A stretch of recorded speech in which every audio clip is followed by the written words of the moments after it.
And that is powerful. That is a prime motivator, and it very much helps you deal with your stuff to actively be doing it. It's the same reason why in a lot of my articles, when I address people who already recognize the harms, already know what we're talking about, what the feelings are, all of that. When I'm addressing them, a lot of times my thing is, Hello, intactivists. Today I have a special guest with me, Oberyn. How are you?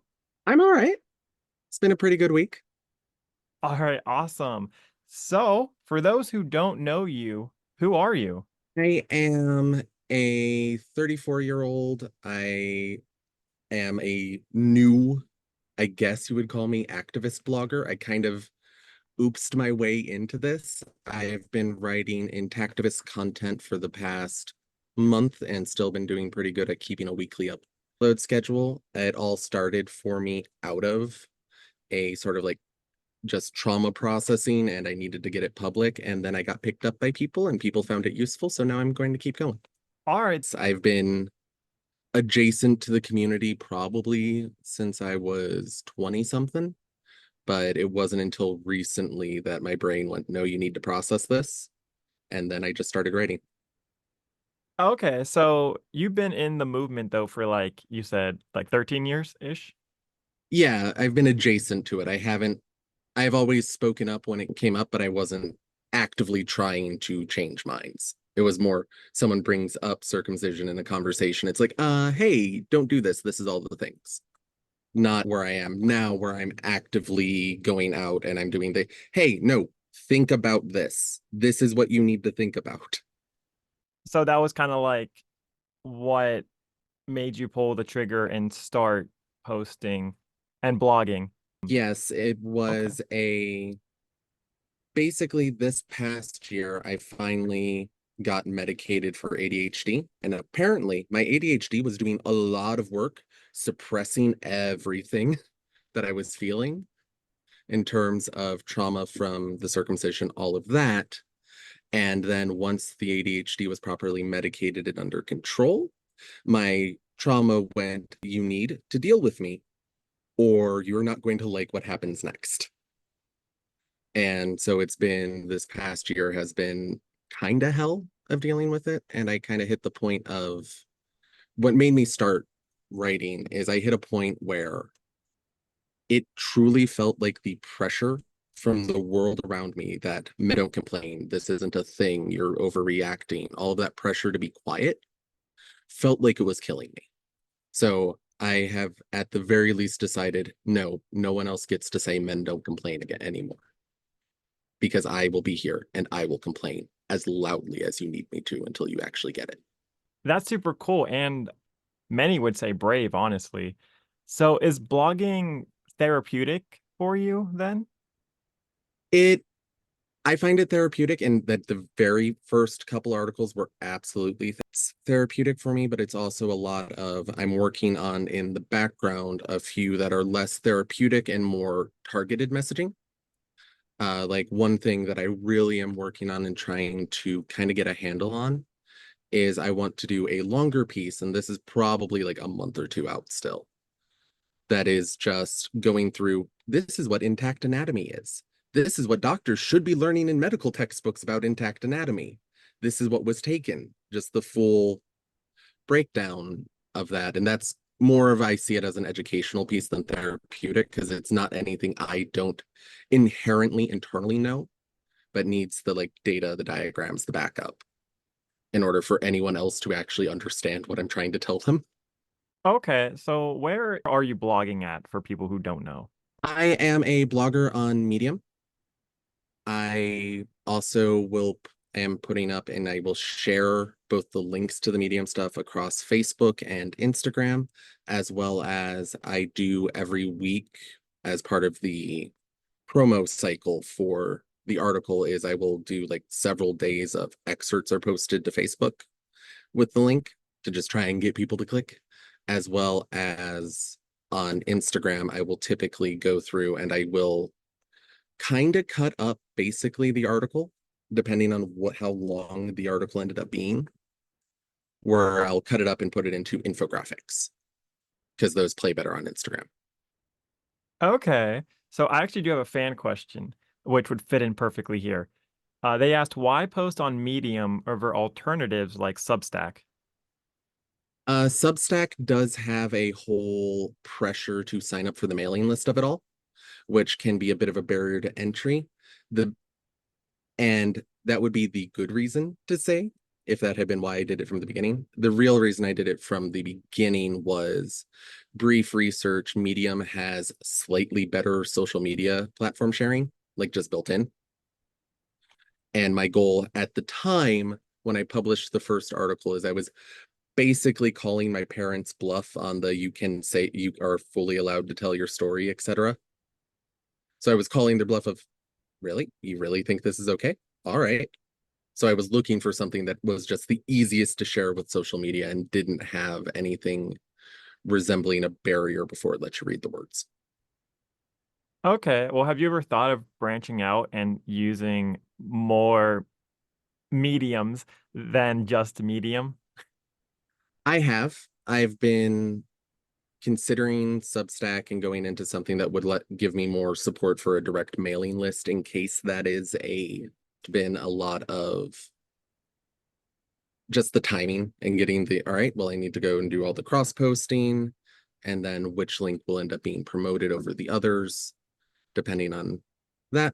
I try to publish as widely as I can. One of the other things I have been hoping to do, and hopefully will have enough of a portfolio soon, is I want to submit what I have to the sites like Your Whole Baby and the other ones that will do and host um, people's thoughts and feelings on the subject for wider distribution and see if they're interested in publishing there as well.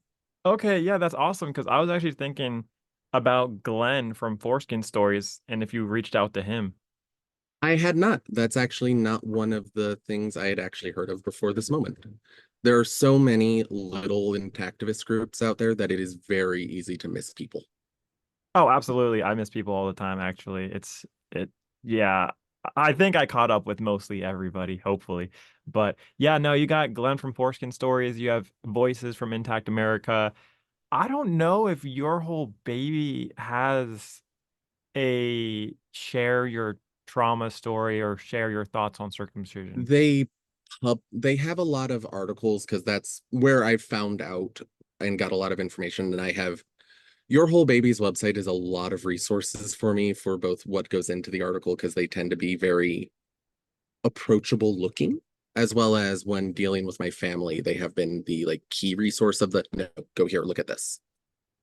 Because of the sort of not being overly hostile, because it is very easy to be hostile. This is a very emotional issue, and it is very easy to instantly become hostile, especially to parents. And I get it. I feel it. It's not usually useful if you're trying to convince someone of something. So I end up going to Your Whole Baby a lot. And they do have stuff. I don't know if they're actively searching for voices anymore for the blog or if they felt that what they have is enough. But on their site for the volunteer, they have a spot where you can give them your portfolio if you want to write for them. So I'm going to try it. Okay. So have you actually reached out to Your Whole Baby and talked to them? I have where this journey actually started is they offer a trauma support group. And I've been in the trauma support group, and I did also fill out not specifically looking for writing, but I've filled out their volunteer form before. And so I've been in contact here and back and forth with a couple of people, but not a lot of like direct or with anyone who I feel is in charge of a lot. Okay. So like you haven't talked to the board of directors. I think Yeah, Katie runs Your Whole Baby now. I could be wrong. Do you know who runs Your Whole Baby? not off the top of my head. Okay. I'm not sure either. Your Whole Baby is an interesting group, in my opinion. They're kind of like a standalone intactivist group. They have like their own philosophy, but they're not like an intactivist group. I don't know. It's weird. They're the way I look at them is they are the ones who are trying to do the outreach that a lot of us are in too much pain to do. They are the ones who are trying to do the outreach to parents who either will, once they realize what has happened, parents. And understandably, a lot of us don't want to deal with them because a lot of us can't forgive what was done to us, and our parents always have a very like starring role in the middle of that. That is completely understandable. The way I look at them is we are not in a position yet where we get to be picky about the bodies who will stand next to us. There are not enough of us yet that we can be picky about it. And parents who can actually be shown the truth and either do better for other kids that they have, or at the very least, be turned into supportive collaborators to their children who are dealing with this, is a very important cohort. They are a cohort that I don't disagree should probably generally not be super integrated into a lot of the other groups, but they are absolutely a group that should exist. For the same reason that PFLAG for queer kids exists, the groups for parents of queer kids. Parent Oh, groups okay. need to exist. They should also be kept separate, but they need to exist because Okay. they are a key portion of support. Okay, so your whole baby is more for parents and just for them. Not just for them, but that is their goal. The way they seem to view it is parents are the people who have their hands more generally on direct levers of power in this situation. So parents are who you need to reach and concern. A lot of something I actually really like that they do is on their website. For example, they have a section that is stealth articles, which are articles that look like they're coming from normal mommy blogs that are just full of the actual intactivist information. That's pretty cool. So that you can so that you can leave them in posts to like your Facebook friends who are announcing they're pregnant. And it just looks like you're leaving a normal mommy blog. Okay. That's awesome. So yeah, you definitely have been following for whole baby for sure. Um, I follow them closely because they also were the first group out there that I found that was offering a support group.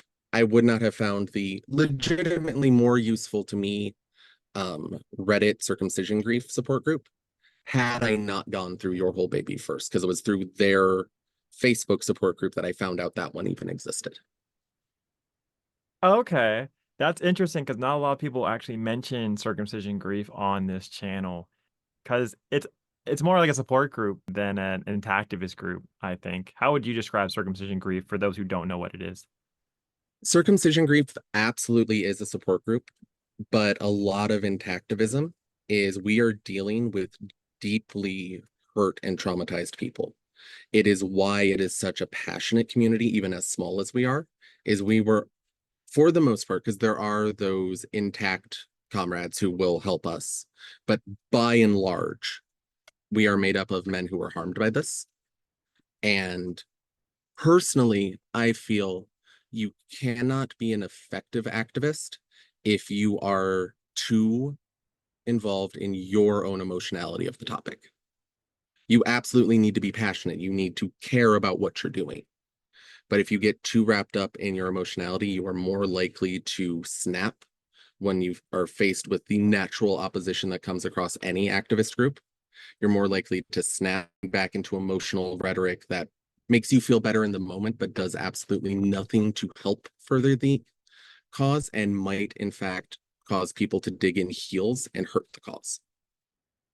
Yeah, no, that definitely makes sense. And I do hear a lot of emotional responses that don't fit the scenario because sometimes it better serves the speaker than the hearer. And so I've actually talked to Brendan a little bit about this on this channel as well. So would you recommend that men first get help and deal with their own demons caused by this and then do active intactivism? I don't necessarily feel that it is a one has to come before the other because I am far from dealt with my demons. It is a thing that can be done at the same time, but both need to be considered. And if activism is how you got into it, and it is a completely valid way to start trying to process your own feelings, but you still need to have the separate work of I am processing what I'm feeling. Because there are days where, because it is so honestly far-fetched that anything resembling true like justice or reparations or anything like that will happen, that it can feel like, well, the only thing I can do is at the very least try and stop one other kid from having this happen.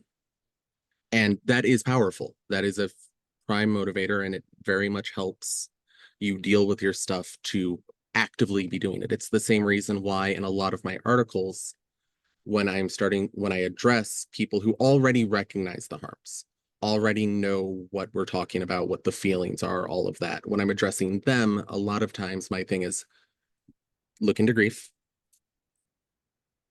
look into restoration, look into activism. And it's usually in that order. Because restoration also helps on that same principle that activism can be therapeutic in that you are now at least actively doing something. Okay, that's interesting that you mentioned that activism can be therapeutic. Before you started this blogging that you're doing, would you say that you're more content or happier with your decision to start blogging than you were before? I am happier with the decision to start blogging than I was before. It, I have, I'm not going to say I haven't gotten the like idiot pushbacks. I have had, in one of my recent articles, I detail a basically Facebook tirade one of my relatives went on for me with me. I have had another relative go after me in comments, and I'm not saying it's been easy, but I have also had a lot of very surprising support, and that has honestly meant the world.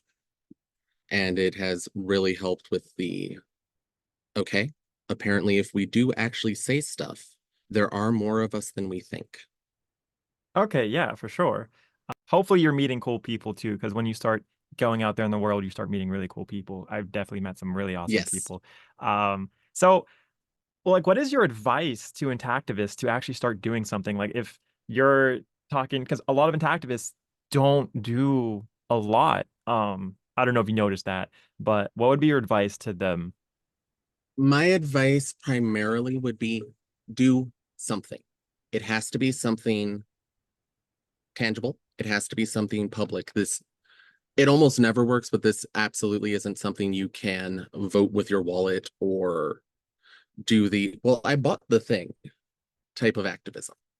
Do something. We are at such a point in terms of information density, fact distribution, cultural inertia that honestly, just going onto your personal social media account and retweeting an intactivist meme with a me too is powerful. It does a lot. It sparks conversations. There are, for example, I have had issues with my mother over the whole thing because of that. Legitimately approaching and starting to share the memes and everything very quickly got her to, oh no, I fucked up. Sorry, can I swear? It's fine. Yeah. Okay. Uh, well, I don't know. My edit team Um, might do something with that. We don't know. It's fine. Don't worry about it. but it got her very quickly to the, oh no. And she apologized fully on the grounds of, I should have known better. I should have stopped and thought. And honestly, got her to apologize to my brothers before I asked for that as a whole. I need to know you're actually meaning what you say. So I'm not the only kid you have that you did this to. We need to talk to them too. So do not underestimate the power of just saying something. We are at a point where just spreading information is key. There are a lot of Facebook groups. Social media posting doesn't always feel like it's doing much, but there are people you are reaching. There are people who just need to see either that they're not alone or that, oh, wow, I guess men do complain. And that's enough to maybe save a kid. Yeah, no, definitely. It's not going to end the practice or disallow it, but it might be enough to save one kid. And at this point, it's a lot of where we're looking at in terms of short term goals. From there, I then advise get involved with one of the groups that has an actual plan that they're trying to act on. Gladif has plans. There's a lot of them out there that are trying to do something specific. Like groups who are trying to specifically change a law in a specific state, what have you. Focus on them. A lot of the groups that are information raising are great as well, and you can do stuff with them. But if you're looking for targeted action, look for someone who has like a 5-point plan. Okay. Look for someone who has seen where the future needs to go. Okay, guys, that was Oberyn. Let me know your thoughts by commenting down below. I will have Oberyn's links down in the description so you can follow him.